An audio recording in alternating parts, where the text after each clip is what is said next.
Yeah, There we go. excellent, All right, fixed. excellent. Very good example of and on. Yes. Yeah, Visual cues. I thought you were going to interrupt me and say, no, no, that's not what Jim said. No, no. There we go. At the visual cue. Now we're ready. Yeah, for sure, we're all good. So I was saying, like we have, we're all part of this community who've studied Toyota and different, perspectives, angles, and as I said, the whole lean community grew out of this.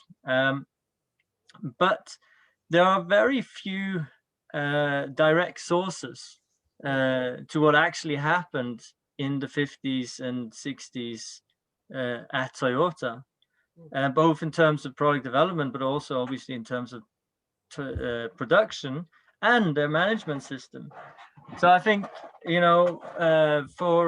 for you to have this intimate relationship with Yoshino and being able to translate this into this book has been, it's a gold mine, to be honest, for people who are really interested in learning about what happened. I think the other example we have probably as a book is The Birth of Lean, which is a great book as well. I absolutely recommend. But I think what's interesting with Yoshino is he worked with Nemoto, right? Yes, Mr. So Nemoto. the TQM system, which was more or less developed in parallel with the TPS system. And I remember we said, and these, we have obviously the TPS was spread out through the world with the Shingijutsu, for example, and people like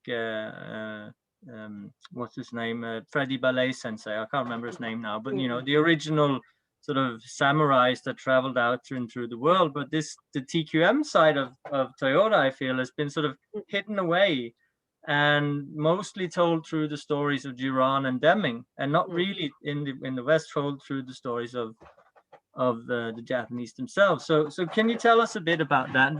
How that background fits in with everything. Absolutely, and some of this was a process of discovery for myself too, in meeting when I met Mr. Yoshino and starting to really uncover and understand how those components fit together. The very first time I met Mr. Yoshino was actually at a conference before I moved to Japan, and he was on stage talking with John Shook, who was the first non-Japanese employee of Toyota Motor Corporation, and actually reported to Mr. Yoshino in the early 1980s when Toyota was expanding. And Mr. Yoshino was so jovial and so just like relaxed. It sort of blew out of any preconceived notion that I had of like that stoic, harsh taskmaster, lean senseis that I had heard about.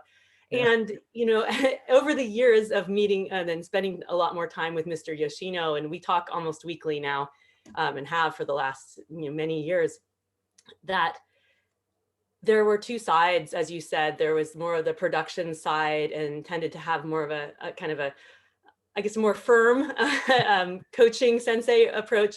And then there was the people development side, which is more of the total quality management that came out of Nemoto. And they were married together. One was more of how are we developing people and our people competencies. And Mr. Yoshino in his late 20s and early 30s had this incredible opportunity to work directly with Mr. Nemoto and Mr. Nemoto's direct report, and then also the president of Toyota and the senior executive team, and really understand sort of from a leadership side, how are we developing the people management system? Yeah. And I asked him one time, and this is in the book as well, about how, the Ono approach versus the Nemoto approach. And he explains, both were important and both critical to Toyota's success. Yeah. Yet the people side is often what we don't see as much, because the tools are more associated with, TPS, the Toyota production system, where it's the mindset and the learning and the thinking that really came out of A3 thinking and what many call Toyota Kata, although that doesn't exist actually at Toyota, but that practice of problem solving, that came out of the Nemoto side, and Mr. Yoshino was there helping support that spread through the whole organization. And I guess this is the sort of development strain that was codified as the Toyota way in 2001 with go more or less. This is where it started. It has roots before that, but I think it seems like this is with the initiatives from the moto that Yoshino was a part of, that's when they really started to develop it seriously, you know. Mm.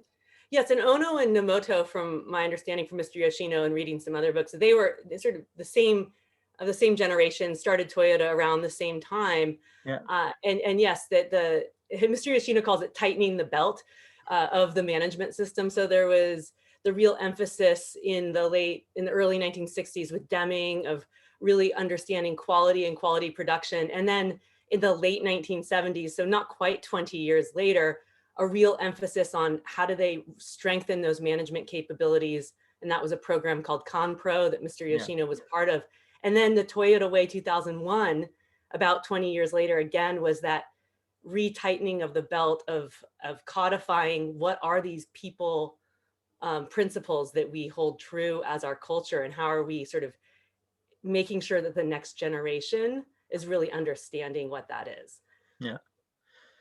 So, but obviously the whole and I think this is also where it's this meeting of people, you know, it happens, and you don't know where it takes you. And I think, you know, I personally have had that with many people, but I guess this is, you know, for you, this is one of the key characters of your life. But what was your role in all of this? We talked about Yoshino, but what is your role in all of this? Because you wrote the book, you know, you're Yeah, telling us the so story. you know, this was really a true partnership. And so to unwind a little bit, I felt so grateful and fortunate for myself personally to, at the time when I was living in Japan, get to spend multiple days with Mr. Yoshino talking and learning. And I was sharing about it in my blog at the time that I just started. And Mr. Yoshino said anything we talked about, I could write about. And as I went deeper, I was like, wow, these stories need to be heard. As you said, like it's not written down. We don't have that many sources. And I really wanted others to have the same level of access to his stories. And so my role really was twofold, and he acknowledges this as well. One was helping him reflect, asking those questions, and some of these stories came out in one telling, and others were putting together over a course of many years of multiple questions and going back and digging and uncovering and reflecting, and then structuring these memories and in a way that was going to be digestible and understood and in context of today's environment, so that the reader can really take those stories not just like that was an interesting thing for the past, but how is that meaningful to me today? Yeah. So I would say that my role was twofold, sort of deconstructing and extracting the stories and then weaving them together truly, and that's the metaphor in which I wrote the book, weaving them together in a way that's meaningful and actionable for people today. Yeah. And I think and this is very much in the sort of lean spirit that I've learned, at least, is that it's, you know, it's all about the people. So you know, we're being we help spread the word, while we also develop ourselves and our own thinking and our own practice. And I think that's very much in the spirit also of how Toyota developed their both production system and management system and product development system. It's all very evolutionary, but based on some principles and thinking. I guess it's back to the Alan Ward story, you know, when he says that they apparently the first when they made the first cars, I don't know if this is true, or the prototypes, they dug holes in the ground to hammer out the canopy or the roof of the car, because they didn't have any presses. Yeah, push it on the side. Yeah, exactly. So it's this sort of can do, but also very, very centered on, you know, this developing people. Absolutely. And I opened the book with this quote from Mr. Yoshino that came out in one of our early conversations. I was really interested in understanding what is the secret to Toyota. And he kept saying there really is no secret. And finally one day he said, actually the only secret is its attitude towards learning. And that really comes around not learning as an organization, learning as an individual, and then how do you create and support learning for others. And that's really where the title of the book was born out of as well. How do you learn to lead, and then lead with a mindset of learning and helping support learning in others as well.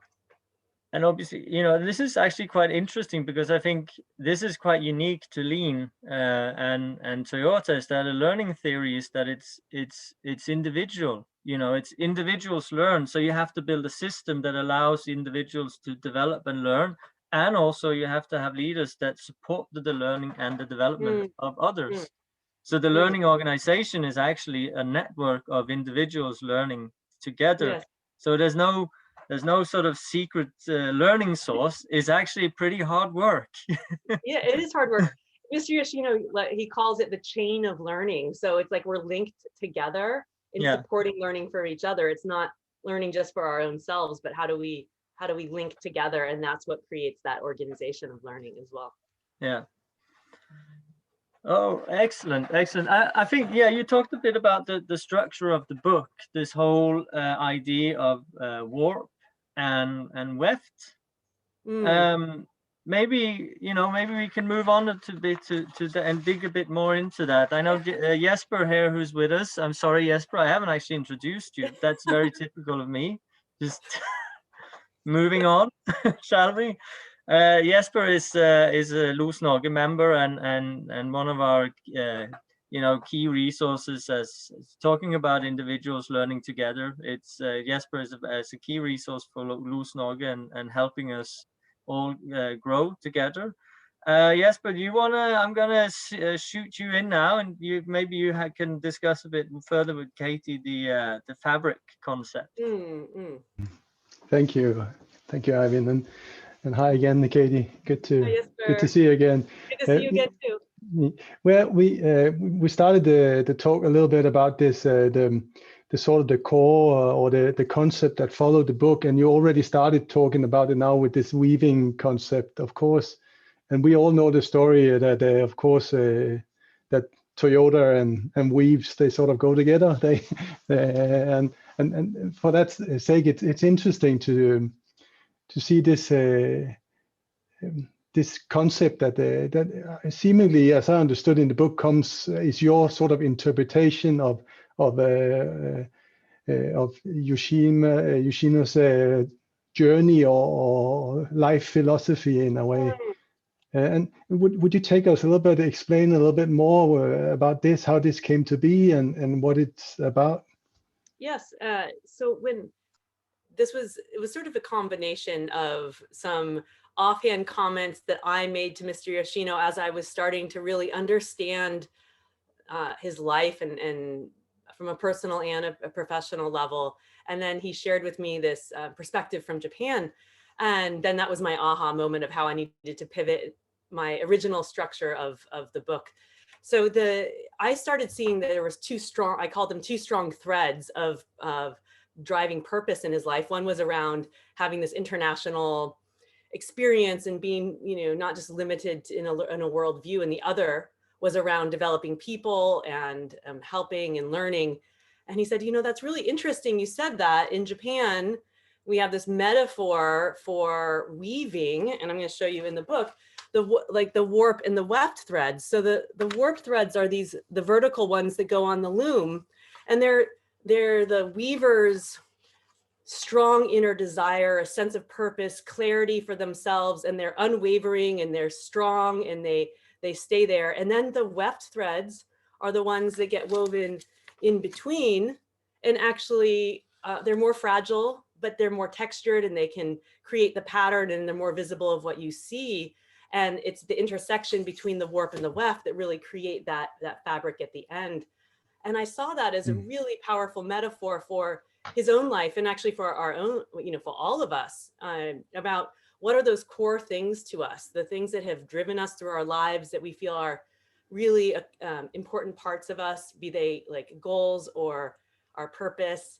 And then how do we put our life experiences and weave our life around that, and then create our own individual textured pattern of purpose out of that. And it became, I was also thinking about, how do I tell some of these stories that were about him that were defining around his real strong desire to live in the United States.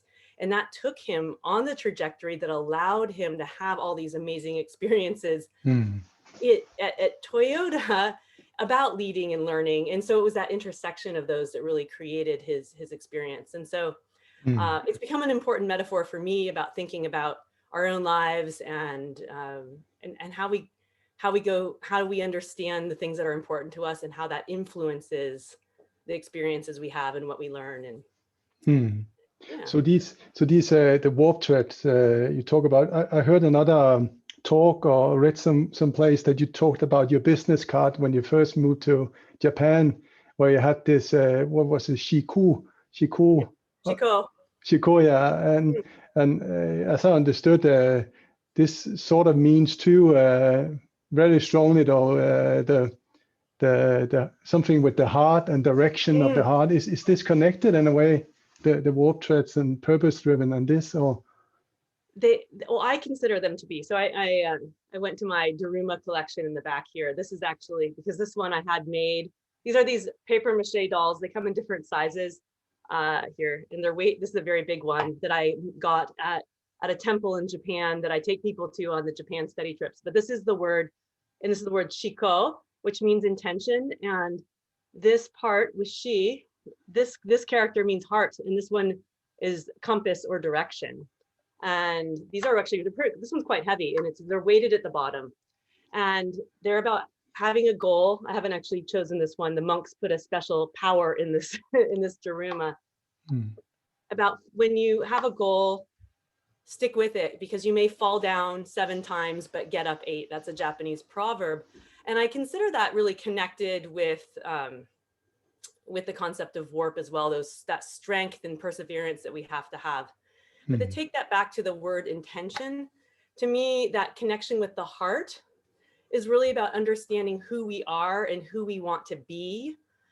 So not necessarily goals that we want to achieve. And then direction is how do we align our actions and our behaviors in the direction to fulfill that purpose, that heart.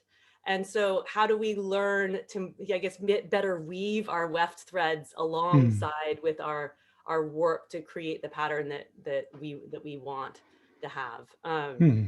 Yeah, this is a special one. Yeah, cool. So the weave threads, you describe it sort of as I understand it, the sort of the learning that we do through our lives, maybe the little things that when we make mistakes or we meet a challenge, that how we face these challenges, and that will help us change the direction or go to learn something new, and that's sort of a very important part of Yoshino's life and his story that you share with us.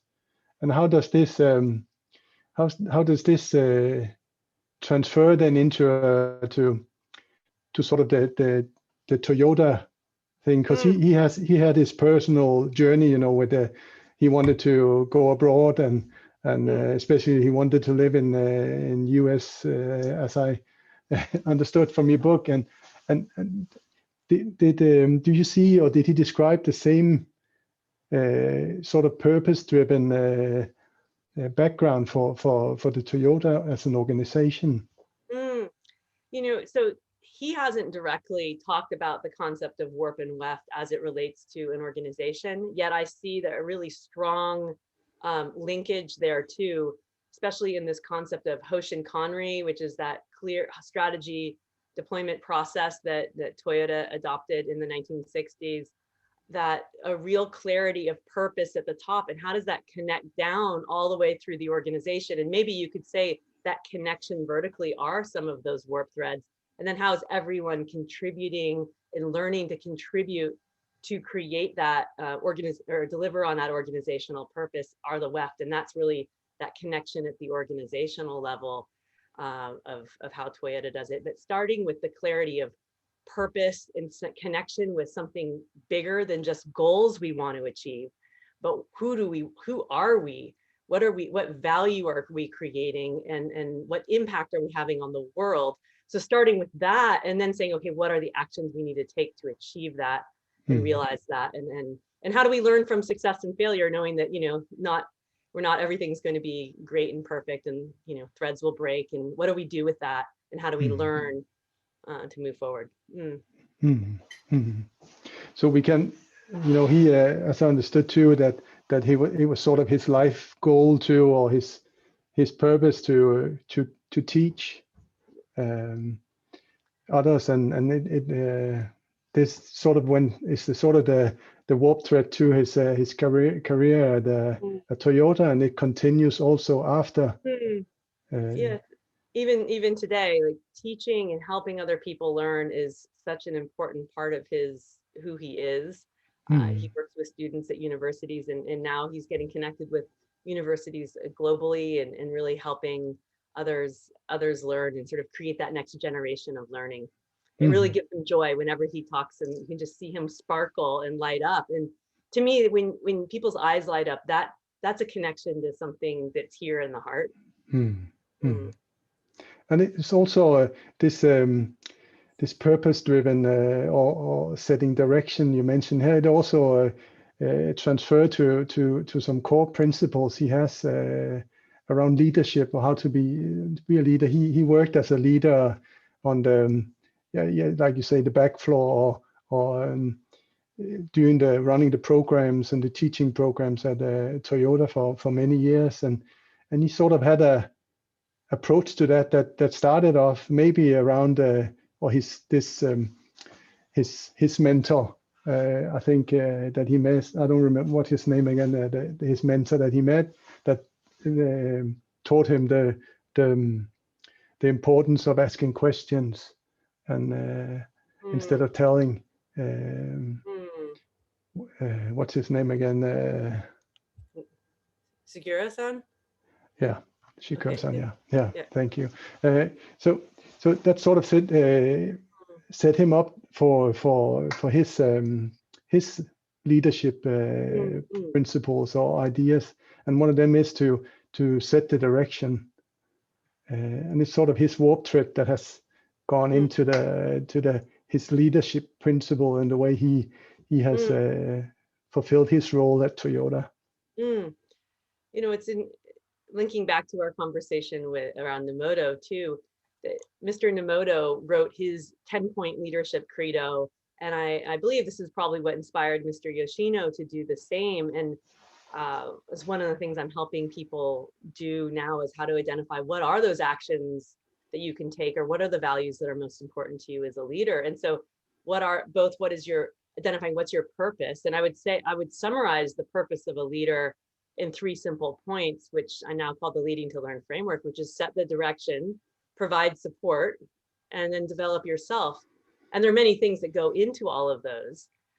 Yet if you can get clarity on where are we going, what's our purpose, where are we going, what challenge do we have, how can I help you learn, and have the systems and structures in place to successfully learn. Doesn't mean always to be successful.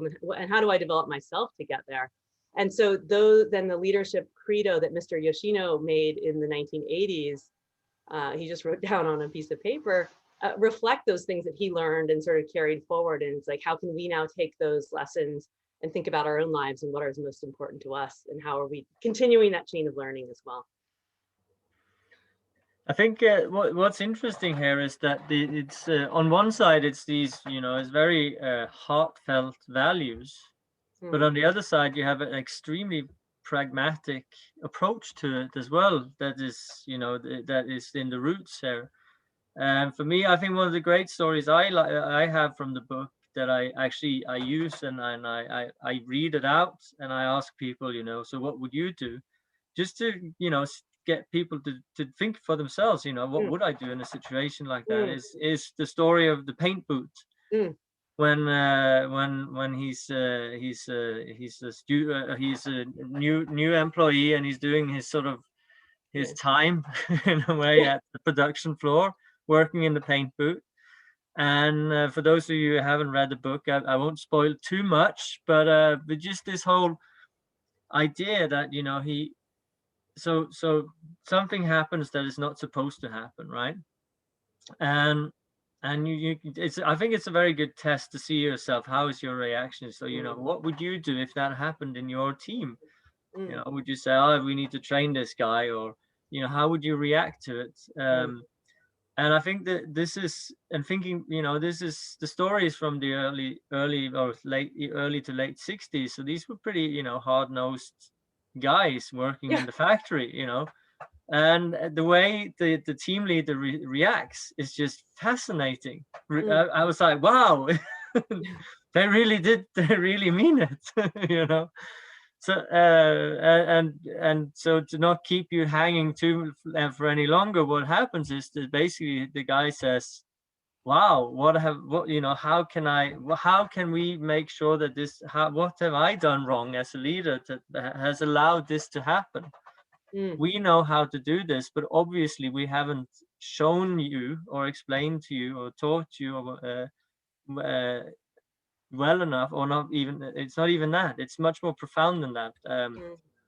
I'm going to try. I'll find it, Yeah. because don't worry, They- mistakes can happen, right? You're just a beginner and you did your best.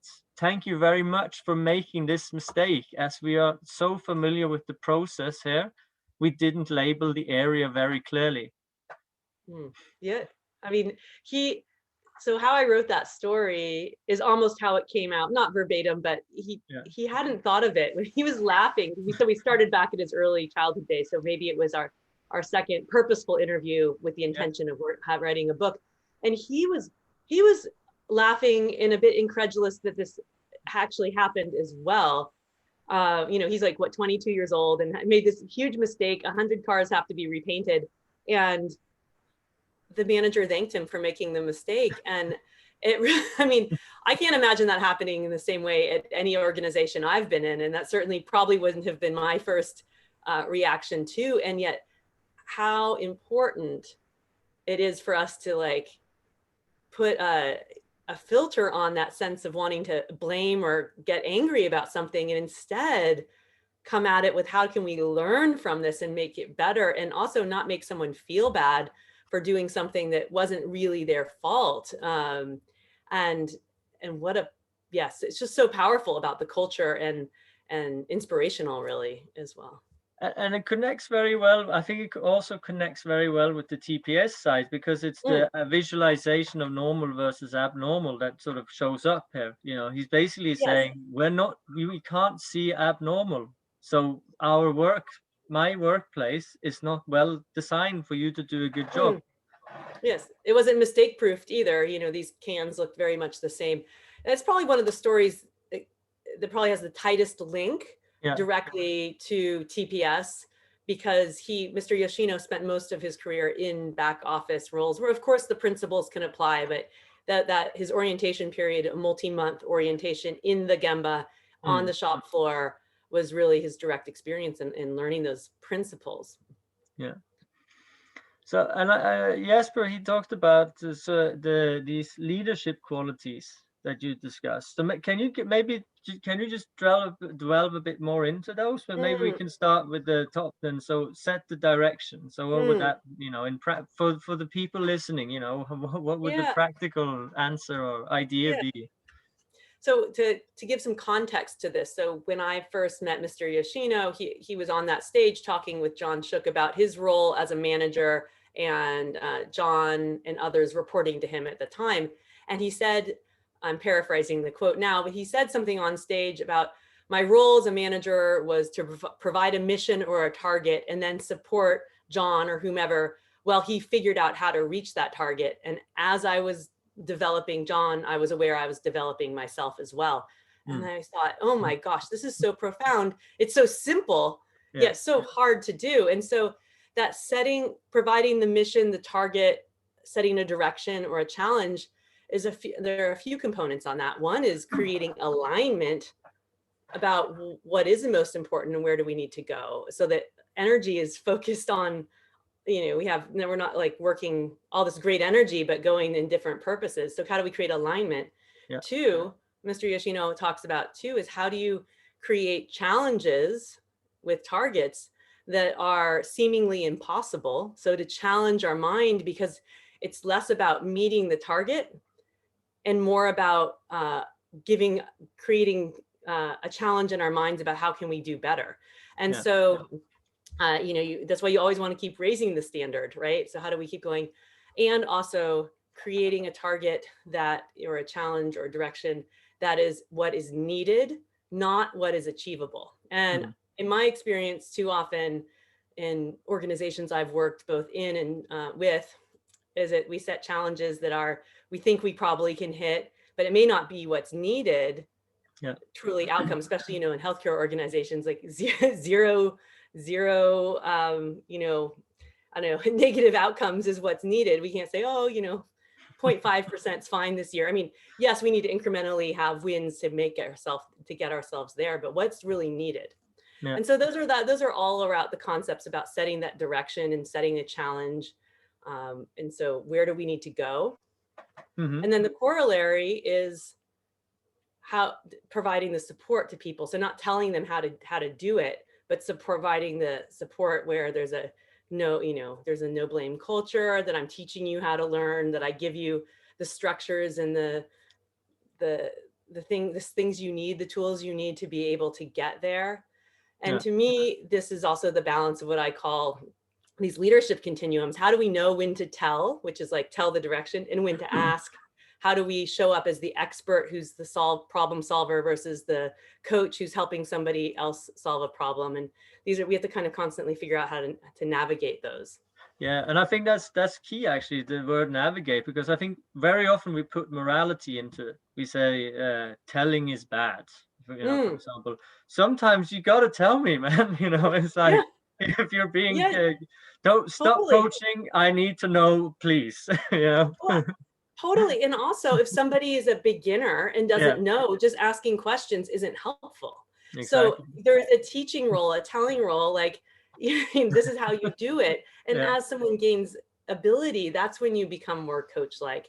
And so it is that navigating this sort of what I call the helping continuum of leadership and coaching, about how do you best show up to help somebody be successful, and where are they at in their learning journey?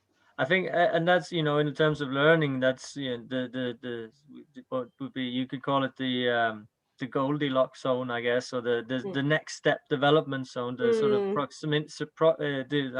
proximal zone of learning is the sort of proper term for it, but it's when you make that connection, I guess that's the profound side of it, talking about telling and coaching. But when you can help someone, or when you are helped make that connection to the next step, do you see the challenge and you understand,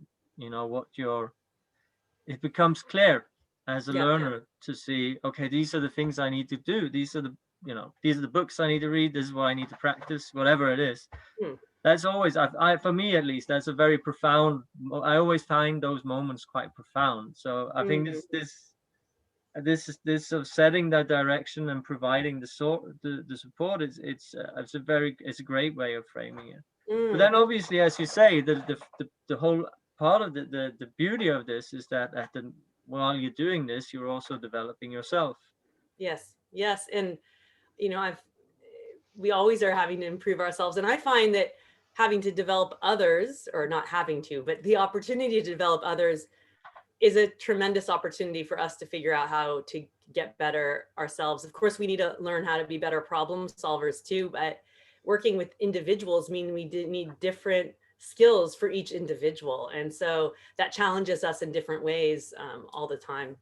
And really we're always needing to think about how we can improve and be better, and how do we have that learning mindset for ourselves, which really shows the humility as well. And it's something I talk about with leaders too. They say, well, I need to show up as the lead. If I'll seem as weak, or that I don't know, or I'm not an expert in my field, if I'm asking other people's opinions or asking questions. And so there are ways that you can still own your expertise and be seen as that, respected leader, and still be asking others and supporting them as well. And so it's about that skill of figuring out how to both own what your expertise and what you've developed over your career, and still show up to support others. Yeah. Speaking about that, we're talking about the title of the book is Learning to Lead, Leading to Learn, and talking about the learning to lead. I'm trying to make a jump over to what are a program that you are currently running now, Katie. Where you have a sort of a leadership program built on these principles. And tell us a little bit about that too.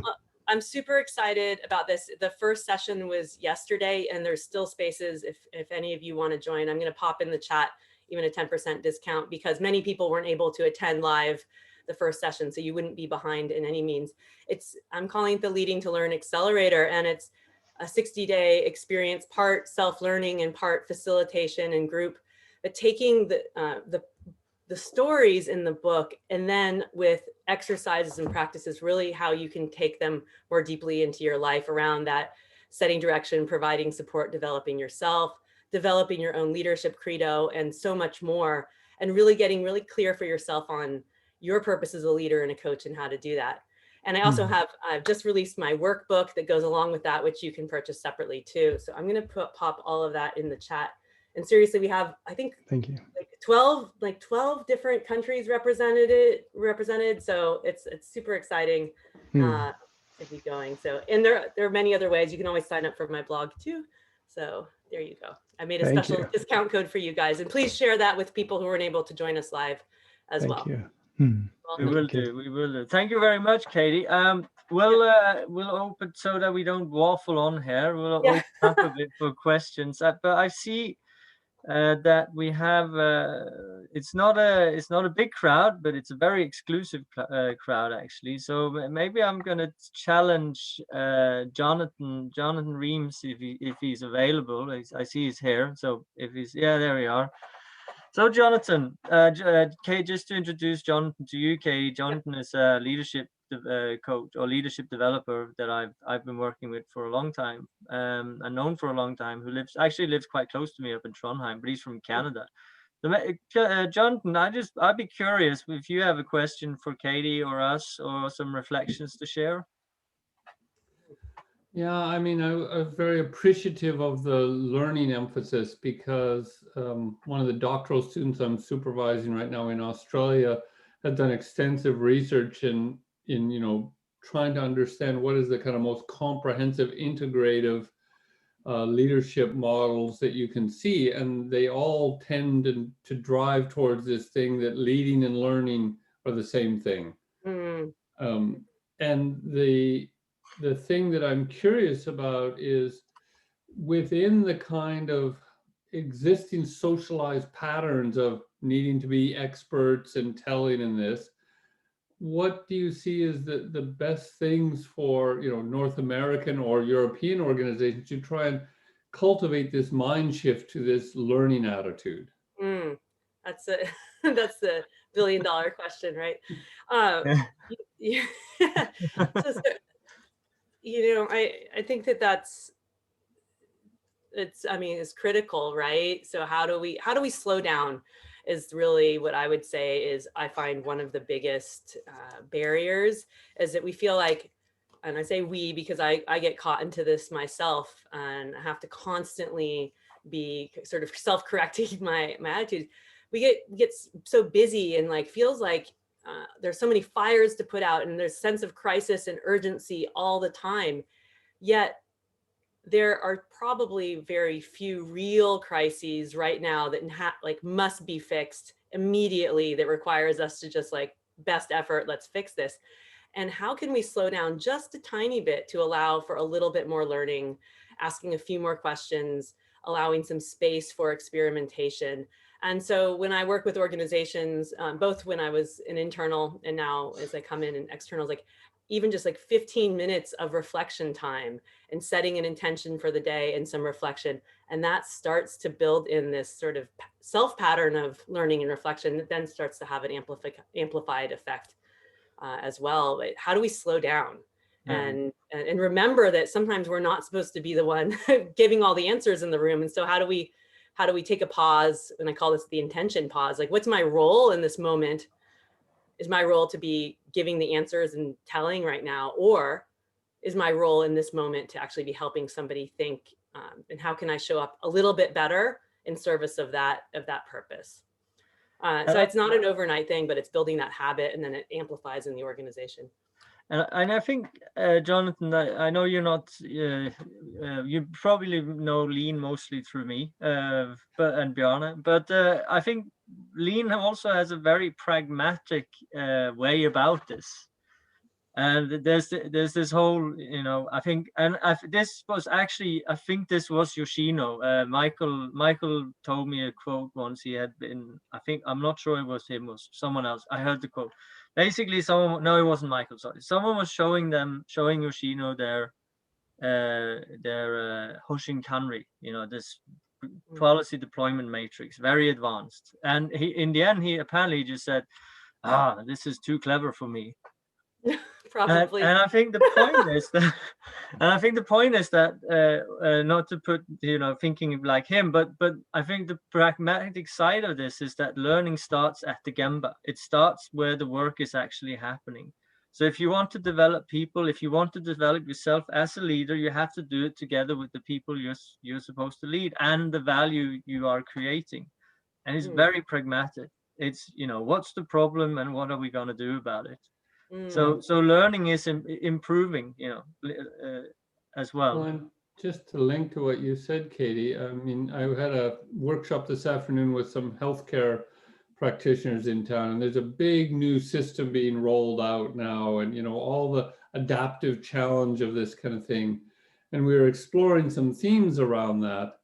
And one guy gave a good illustration, I think, of some of these issues. And I think if you can cultivate people taking the time to take another perspective, to reflect and take another perspective. I think of the Arbinger Institute's outward mindset, like to think outside of your needs and think of the others. So they were looking at how this new system will support medical records being transferable across different levels of the organization, not just the organization, but between the hospital system, support systems, healthcare, homes, you know, elderly homes, all that kind of stuff. And he says, but this department, they built a really good system for their own, and now this new one coming in isn't as good. So then the people are saying, well, this is, you know, problematic. How can we fix it? I said, well, and then he said, yeah, but then what's going to be better for the patient? Yes. Right. And then, but to get them to make that switch and to even think, it's not just about their needs, but what is the larger system and the end user's need. I thought that was a very lean kind of thought process around re-shifting perspectives, but you need to, as you say, make that time to step back from your own perspective. Yes, absolutely. And I come from healthcare, you know, I have a master's in public health and actually started learning lean thinking when I was working in hospital systems and healthcare systems. And I always, you know, if you strip the word lean away from it all too, it just gets back to how do we create value for our customers, which are in the healthcare system, truly our patients, or our, you know, the patients. And I always found too, that if we could put it back onto what does the patient need, it broke down those silos and the self-thinking. Of course, we need to also think about the organization and also the people doing the work, but first and foremost, what's the right thing for you know, the end, and how does that break down those silos? Yeah. So thank you. Thank you, Jonathan. I'm gonna see if we can find someone else out here in the big in our little team, big world, small team. If there's any, are there any other questions? I see one in the chat here. One from Per Christian. Yes, Per Christian, you want to join us? Yeah, hello, sure. Hello, Per Christian. Yeah, I'm kind of influenced by another book that I've just been reading. When you talk about these threads, the weaving of the threads, and on an organizational level, this is also important, I think, as well as on the individual, that you need those strong, clear threads that most people call vision, to have something to connect to with your actions.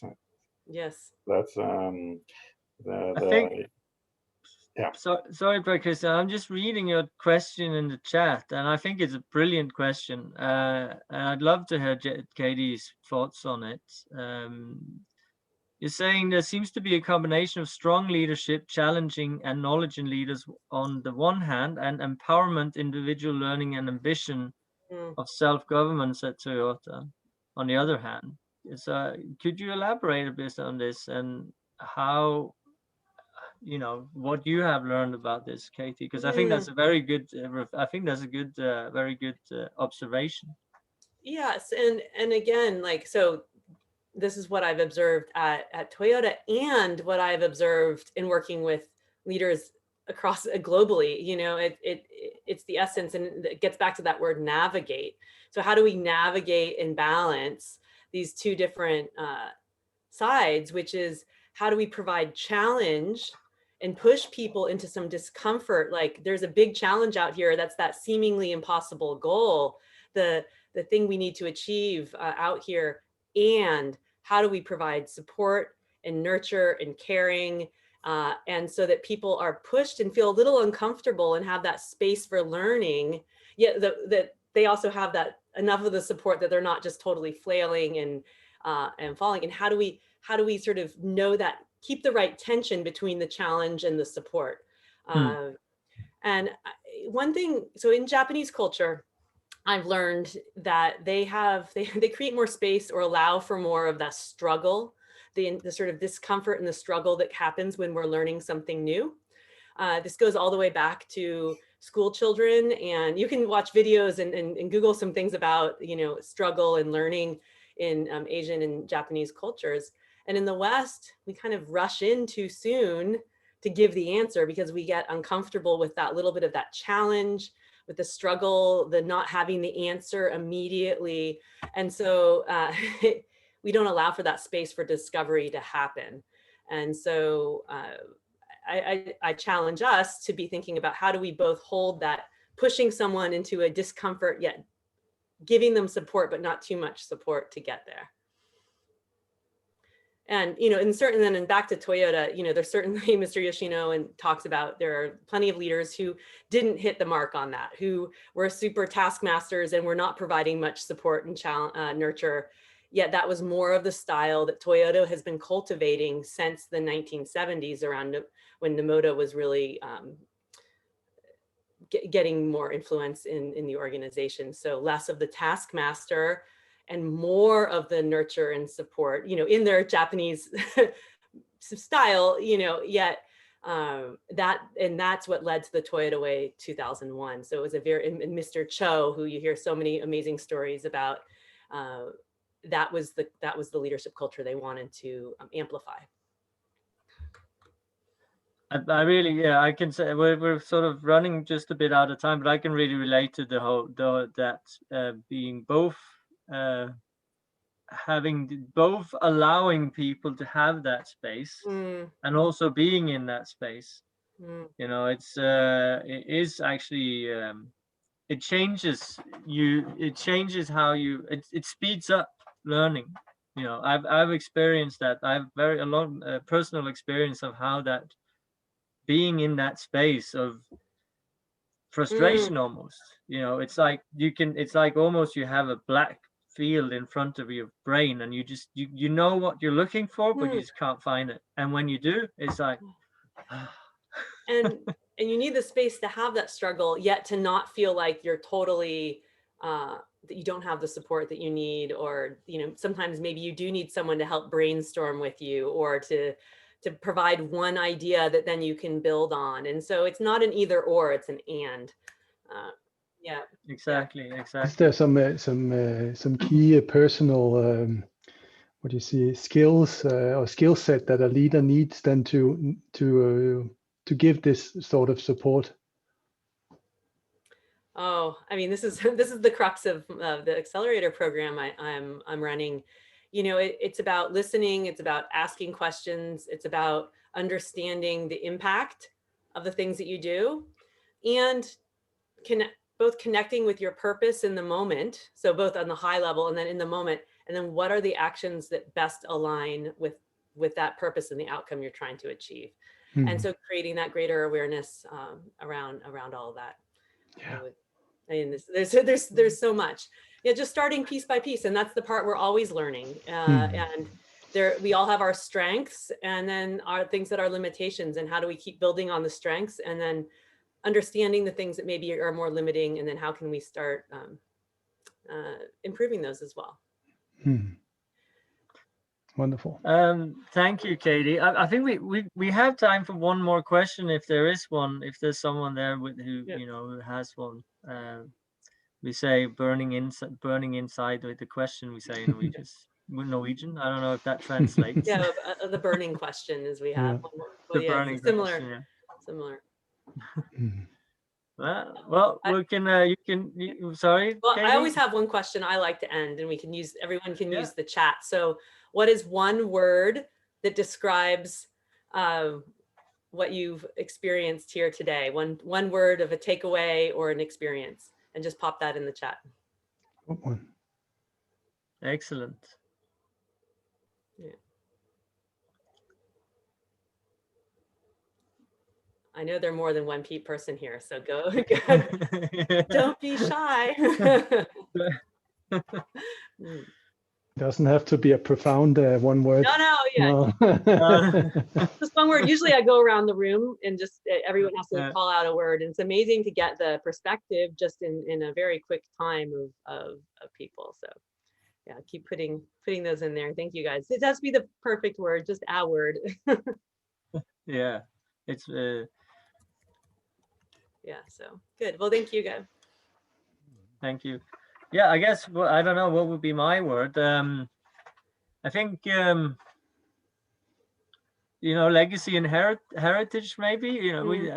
We discussed it's the whole, it's what to keep and what to change. When you do what I do and what you do as well, Katie, we study this company in like I started off saying, in each in our different way.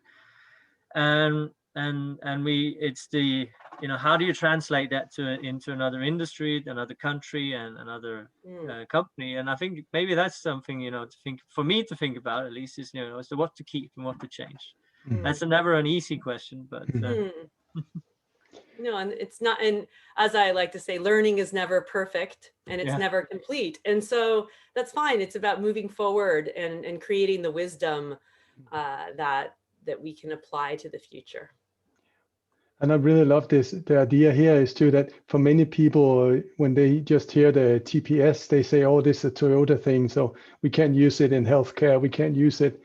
But if you actually, I think it's much easier, and it's for me also one of my interests, or what's the key point is about the people, because there's people everywhere. Everywhere there's a process, or people are in an organization. There are people, and leading the people.